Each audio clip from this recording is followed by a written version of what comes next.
The moment Patricia Harlow yanked my driver's license out of my hand, I knew this was going to be one of those afternoons.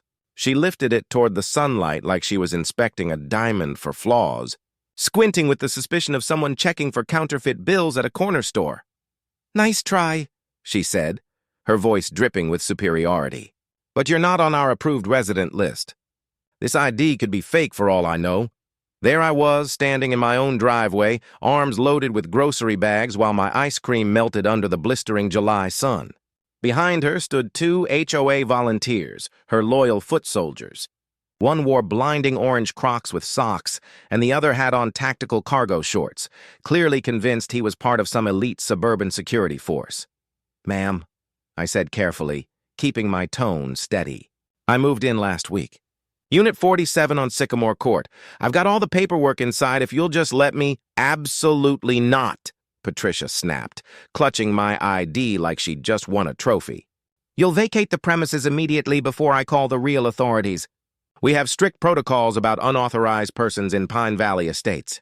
I couldn't help but smile. The irony was too good to pass up because technically I was the real authorities.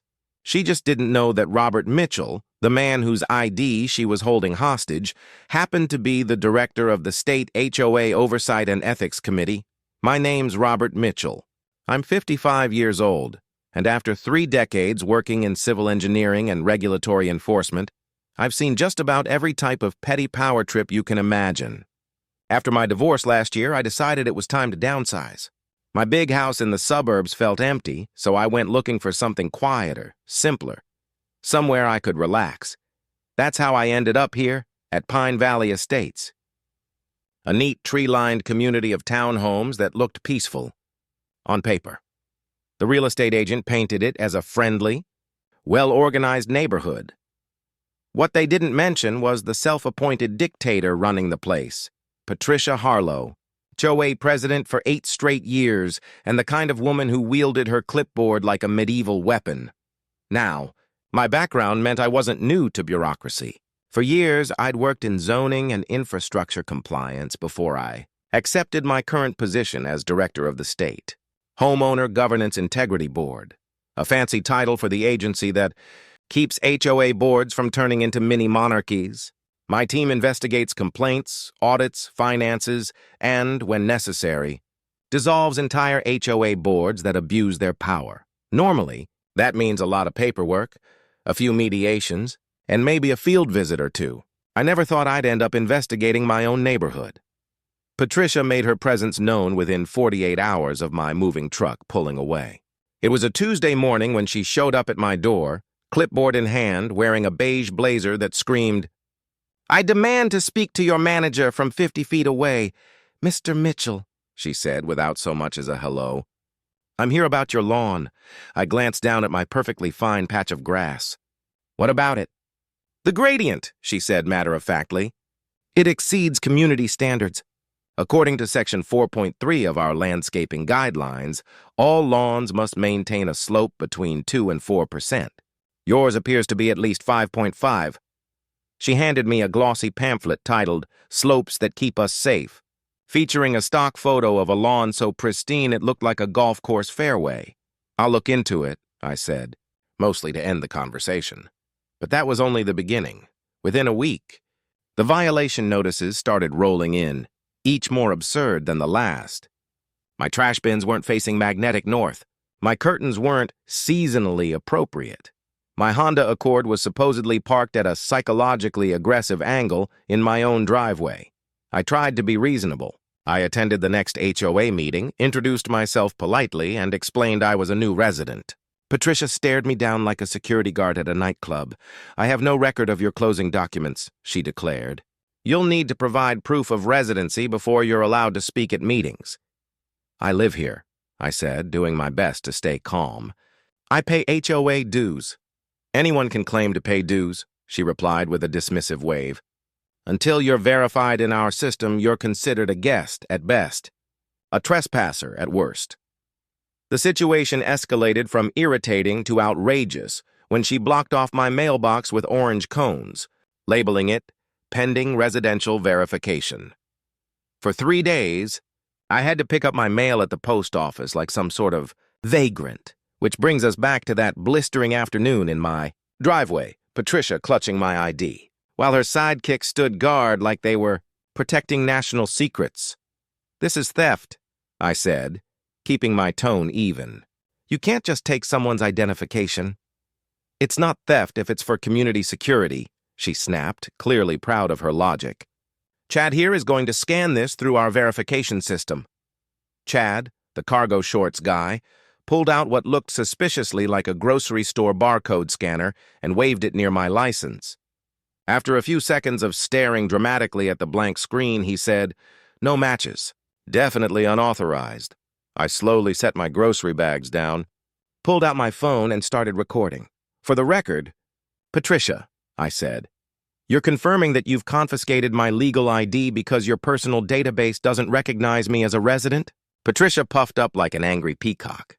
"I'm confirming that you're trespassing and impersonating a resident. We've had issues with people sneaking into our pool." "I don't even swim," I muttered. "Exactly what a pool trespasser would say," she fired back triumphantly. At that point, I made a decision. I could have revealed my credentials right there, watched her crumble under the weight of her own arrogance. But where was the fun in that? No, Patricia had earned herself a proper official investigation. "Fine," I said, gathering my groceries. "Keep the ID. I'll be filing a complaint." Patricia actually laughed. "With who? The HOA complaint box? I empty that myself." "We'll see," I said, walking toward my door. "Don't get too comfortable," she shouted after me. "You have 72 hours to provide proof of residency or I'm calling the sheriff." Inside, I set down my melting groceries and went straight to my office. I opened my department's internal website and began documenting everything. Names, dates, statements, the works. The next morning, I filed an official ethics violation report under Article 19B of the State HOA Regulatory Code. Misappropriation of resident identification and abuse of authority. It was a serious charge, one that triggered an automatic investigation, but Patricia, blissfully unaware that she had just tangled with the wrong man, doubled down. The next day, I received a notice that my water would be temporarily suspended for non-compliance radiation emanating from the property, whatever that meant. She had Chad and his crock-wearing partner post no trespassing signs directly on my front lawn. And the final straw? Patricia organized a so-called community safety meeting dedicated entirely to discussing what she called the stranger situation in Unit 47. From my living room window, I watched as around 15 residents gathered in the common area. Patricia stood front and center, gesturing wildly toward my home like she was leading a neighborhood protest. It was surreal. My own neighbors whispering about me as if I were some dangerous intruder instead of a guy who just wanted to unpack his groceries in peace. 48 hours after I filed my complaint, things started moving fast. The state's automated review system had flagged Pine Valley Estates for an immediate audit because of the severity of Patricia's violations. That meant one thing: a mandatory compliance visit from the state oversight team. I'll never forget the look on Patricia's face when 3 investigators in navy blue polos, each bearing an official state badge, walked into the next HOA meeting. I made sure to arrive early, taking a seat quietly in the back. Just another concerned resident. "Good evening," said the lead investigator, a sharp, no-nonsense woman named Diane Chen. "We're here in response to multiple violations of state HOA governance codes. This meeting is now under official review." Patricia's clipboard slipped from her hands and hit the floor with a smack. "There must be some mistake," she stammered. "We run a very tight ship here." "That's precisely the problem," Diane replied coolly, tapping her tablet. "We've received a formal complaint alleging identity theft, harassment, abuse of authority, and misuse of HOA powers." She paused just long enough to let the weight of those words sink in. "Patricia Harlow, are you aware that confiscating a legal ID is a federal offense?" "I was protecting the community," Patricia sputtered. "From a verified resident who provided multiple forms of documentation?" Diane's tone could have frozen lava. That was my cue. I stood up slowly. "Actually," I said, "I'd like my ID back now, Patricia." Every head in the room turned toward me. Patricia's face went from confused to shocked, to horrified as Diane continued reading from her tablet. For the record, the complaint was filed by Robert Mitchell, director of the State HOA Oversight and Ethics Committee. She turned to me. Mr. Mitchell, would you like to address the board? I walked to the front of the room, savoring every step. Thank you, I said evenly. I moved to Pine Valley Estates looking for peace. Instead, I've been harassed, had my property blocked, my ID stolen, and been threatened with eviction from my own home. I've documented 17 separate violations of state regulations, all within 2 weeks. Patricia looked like she'd just swallowed a lemon wrapped in barbed wire. You're the director? She croaked. But you never said anything. I tried, I replied calmly. You wouldn't let me speak at meetings because, according to you, I wasn't verified in your system. What followed was one of the most thorough and brutal investigations I've ever witnessed. Over the next 3 days, the state team combed through every record Pine Valley had. And what they found? It was worse than anyone imagined. Patricia had been issuing fines for violations that didn't exist anywhere in the HOA bylaws. She'd actually created her own supplemental rule book with absurd entries like spiritual lawn maintenance and aura-based parking alignment. But it got uglier. Investigators uncovered a secret WhatsApp group called Enforcement Eagles, where Patricia and her inner circle mocked residents, posting pictures of their supposed infractions. One poor homeowner had been fined $300 for owning what Patricia called aggressively cheerful garden gnomes. Then came the financial audit, and that was the final nail. Patricia had used HOA funds to decorate her personal home office with motivational posters, install a private surveillance system that only monitored homes she didn't trust and pay for, leadership enhancement seminars that turned out to be, get this, a luxury cruise to the Bahamas. But the real smoking gun? The so-called resident verification database Chad pretended to scan my ID against. It didn't even exist. They'd been fabricating verification results on the spot to intimidate residents they considered troublesome. When the results were presented at the emergency HOA meeting, the community room was packed to capacity. People were standing in the back, whispering, waiting. I spotted the woman with the cheerful gnome sitting in the front row, nearly vibrating with vindication. Diane Chen stepped up to the podium, her expression hard as stone. After a comprehensive investigation, she began, we have found Pine Valley Estates HOA in violation of 37 separate state regulations. Effective immediately, the current board is dissolved pending restructuring. Patricia shot to her feet. You can't do this, she shouted. I've been running this HOA for 8 years. I've kept this community safe from chaos. You've been running it like your personal kingdom, Diane replied firmly. The state is placing Pine Valley under administrative probation. A temporary board will be appointed while new elections are organized. This is all his fault. Patricia pointed at me, her finger trembling. He tricked us. He should have disclosed who he was. I tried, I said mildly. You stole my ID, remember? Diane didn't even pause. Patricia Harlow, you are hereby permanently banned from serving on any HOA board in this state. You are facing fines totaling $47,000 for misuse of HOA funds and false representation of authority.